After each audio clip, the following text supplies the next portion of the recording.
రాజ్యంలో ఇస్తున్న సన్న బియ్యంతో వండి బుక్కెడు బువ్వ తినిపిస్తుంది. నేను అడుగుతున్న మీడియా మిత్రులు కూడా పేదవాళ్ళే, ఆనాడు దొడ్డు బియ్యం ఎన్నడన్నా మీరు తిన్నారా? కనీసం చూడనన్న చూసిర్రా? అట్లొస్తే ఇట్లా రేషన్ షాపోడే 10 రూపాయలకు 11 రూపాయలకు పైసలు ఇస్తాను తీసుకునేటోడు, మళ్ళీ వాడే మిల్లోనికి ఇచ్చేటోడు, మిల్లోడు మళ్ళీ ప్రభుత్వానికి ఇచ్చేటోడు, ప్రభుత్వం మళ్ళీ పేదలకు ఇచ్చేది, పేదలు మళ్ళా రేషన్ షాపునికి అమ్ముకునేది. ఇదే గుండ్రంగా తిరిగినాయి తప్ప ఎన్నడు కూడా ఆ బియ్యం తిన్న పాపాన పోలే. అందుకే అన్న ఆలోచన చేసినాం. సంవత్సరానికి 13,000 కోట్ల రూపాయల భారం అవుతున్నది. ఆలోచన చేయలే, ఆర్థిక భారం అనుకోలే. పేదవాడి ఆకలి తీర్చాలనుకున్నాం, కడుపు నిండా పచ్చడి అన్నం పెట్టాలనుకున్నాం.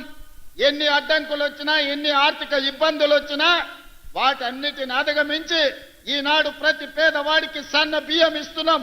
మా అక్కలు చెప్పాలి, రేషన్ షాప్ దగ్గర నిలబడి సన్న బియ్యం తెచ్చుకుంటున్న మాట వాస్తవం కాదా? సంటి పిల్లలకు సన్న బియ్యం తినిపిస్తున్న మాట నిజం కాదా? ఇవాళ మన ప్రభుత్వంలో సన్న బియ్యం వండి పెడుతున్నాం.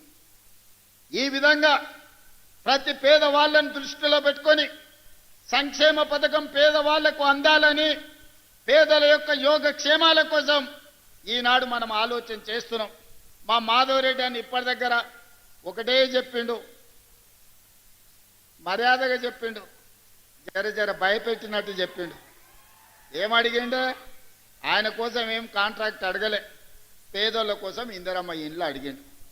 ఆ ఇళ్ళ 2004 నుంచి 2014 వరకు 10 సంవత్సరాలల్లా తెలంగాణ రాష్ట్రంలో వైఎస్ రాజశేఖర రెడ్డి గారి నేతృత్వంలో 25 లక్షల ఇందిరమ్మ ఇండ్లు ప్రతి పేదవాడికి తండాలలో, గూడాలలో, మారుమూల పల్లెల్లో, అడవులో ఎక్కడో ఉన్న వాళ్ళని కూడా 25 లక్షల ఇందిరమ్మ ఇండ్లు ఆ 10 సంవత్సరాలలో కట్టించినాం. మరి ధనిక రాష్ట్రం 16,000 కోట్ల రూపాయల మిగులు బడ్జెట్తోని చంద్రశేఖరరావు గారికి అప్పచెప్పిన 2014లో కాంగ్రెస్ పార్టీ 10 ఏళ్ళు ముఖ్యమంత్రిగా ఉన్నాడు. నేను ఇక్కడ ఉన్నోళ్ళని అందరిని అడుగుతున్నా, డబుల్ బెడ్రూమ్ ఇల్లు ఇస్తా అన్నాడు కదా, మీకెవరికైనా డబుల్ బెడ్రూమ్ ఇల్లు వచ్చిందా? ఇక్కడ వేలాది మంది ఉన్నారు కదా. అందుకే ఆయన ఎన్నికలప్పుడు చెప్పిన, ఏ ఊర్లో డబుల్ బెడ్రూమ్ ఇల్లు ఇచ్చినావో నువ్వు గా ఊర్లో ఓట్లు అడగాలి. ఏ ఊర్లో మేము ఇందిరమ్మ ఇల్లు ఇచ్చినామో మేము గా ఊర్లో ఓట్లు అడుగుతాం. హనుమాన్లో గుడి లేని ఊరని ఉండొచ్చు, కానీ ఇందిరమ్మ ఇల్లు లేని ఊరు లేదు. ఏ ఊర్లైనా గుడైనా, బడైనా, తాగనిక నీళ్ళ ట్యాంక్ అయినా, ఇందిరమ్మ ఇల్లైనా మనమిచ్చిందే. ఇక్కడికి వచ్చిన వాళ్ళు గుండె మీద చేసుకొని ధైర్యంగా నిలబడి చెప్పొచ్చు. ఇవాళ వాళ్ళని అడుగుండ్రి, ఏ ఊర్లో డబుల్ బెడ్రూమ్ ఇల్లు ఇచ్చిందో చూపియమనుండ్రి, ముఖ్యమంత్రిగా నేనే వస్తా. కొన్ని ఊర్లలో పోయి ఉన్నాయి కూలగొట్టిండు. వాళ్ళకి ఇక చెప్పిండయా ఊరిచ్చిండంటే వరంగల్లోనే మీ కాలనీ మొత్తం అసలు గుడిసెలు ఏముండవని మొత్తం కాలనీ ఊడగొట్టిండు. ఏమైంది? చివరికి ఇల్లు వీకి పందిరేసుకున్నట్టు బజార్ పాలైంది వాళ్ళ బతికే ఆయన నమ్ముకుంటే. మళ్ళా ఆయన మేధావి, కోడి కొయ్యాలి, కళ్ళు కొయ్యాలి, దావత్ ఇయ్యాలి అని కూడా అడిగిండు వరంగల్లో. పాపం మంచోళ్ళే, తెలివి కల్లోలే వరంగల్లో, కానీ ఆయన మాయమాటలు వాడి మోసపోయిండ్రు. కోడి వెంచి ముదిరిపోయింది. లాస్ట్కు ఎవరెత్తుకపోయారో ఆ కోడిని, కానీ ఇవాళ పేదోళ్ళ దగ్గర ఇల్లు ఇయ్యలే. అందుకే ప్రభుత్వం వచ్చిన ఎంబడే పేదవాడి ఆత్మ గౌరవం పెరగాలి అని అంటే ఇందిరమ్మ ఇల్లు ఉండాలి.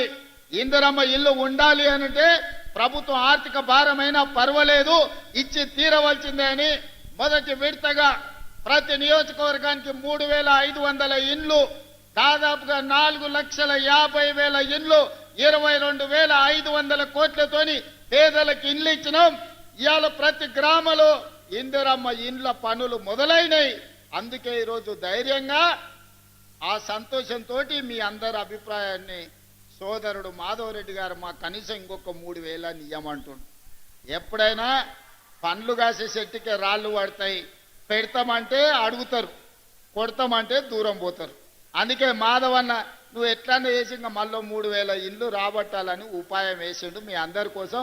నేను ఇంత పెద్ద ఎత్తున సభ పెడితే మాధవన్న సంతోషంతో పెట్టిండు అనుకున్నా. మాధవన్న మీటింగ్ మతలబ్తోనే పెట్టిండు, ఎట్లయినా ముఖ్యమంత్రి గారిని అందరి ముందు అడిగితే కాదనుకుంటా ఇస్తాడని. నిజంగానే నియోజకవర్గాలలో పేదోళ్ళకి ఇండ్లు ఇచ్చే నాయకులు అంటే నాకు ఇష్టం.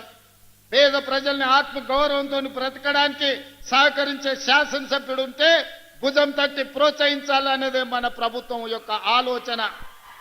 వచ్చే ఏప్రిల్ కొత్త సంవత్సరం ఫైనాన్షియల్ ఇయర్ లో తప్పకుండా ఈ నర్సంపేటకు మళ్ళీ 3,000 నుంచి 3,500 ఇండ్ల మంజూరు చేసే బాధ్యత గృహ నిర్మాణ శాఖ మంత్రివర్యులు పొంగులేటి శ్రీనివాసరెడ్డి గారు తీసుకుంటున్నారు. అందుకే వేదిక మీద నుంచి వారికి ఆదేశాలు ఇస్తున్నా. వచ్చే బడ్జెట్ ఇయర్ లో ఖచ్చితంగా నర్సంపేటకు 3 నుంచి 3,500 ఇండ్లు మంజూరు చేసే బాధ్యత పొంగులేటి శ్రీనివాసరెడ్డి గారికి అప్పచెప్తున్నా.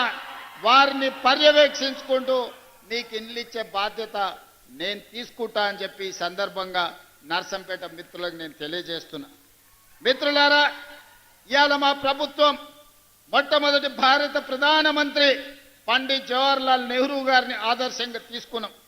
ఆనాడు వారు అన్నారు, ఈ దేశం విద్య లేకపోవడం, ఈ దేశం ఆకలి కేకల్లో చనిపోతుంది, నిరక్షరాస్యత వల్ల ప్రపంచంతో పోటీ